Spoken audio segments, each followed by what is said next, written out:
I really want to ask you a few questions Okay. that's been like pondering in my spirit. I want to know how you really, really are doing, because the past 2 years, or the past few years, have been really Rough. kind of like roller coasterish for you. So how, as my sister, in front of all these large audience of people watching, how are you really doing?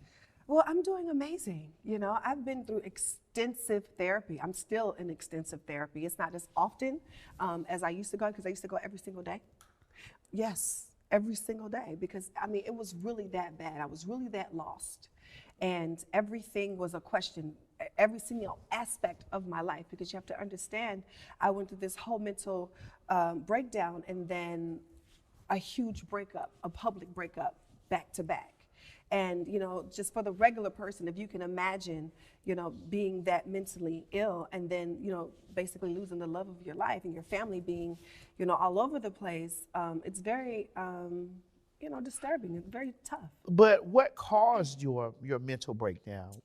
Well, you know, it was just years and years of toxic behavior, toxic surroundings. On television? On and on television, because you have to understand, you know, my family show is my family. Yes. Yes. You know, and the more, you know, I lost control over that situation, the more toxic it became. Like, people think if you have money, people think if you have a career, people think if you have the large house and the car and the credit and bags and shoes, that your life is figured out and you're great. That is the trick of the enemy. Yes. It really, truly is. It is very much so. It really is. You can have all of those things and they don't matter. In that moment, it didn't matter. My bags and my shoes were all over the room. I could care less. Where was I going? Where was I going? Where was I wearing them to? Well, you look great now. Thank you. And you're glowing. And I'm doing great. And I feel great. I feel the best that I've ever felt in a long time. I want you to really elaborate a little bit more Well, on when we're that. growing up, we fall under the doctrine and the teachings of our grandparents or our aunties and our mother and father and whatever they've been taught or whatever they know.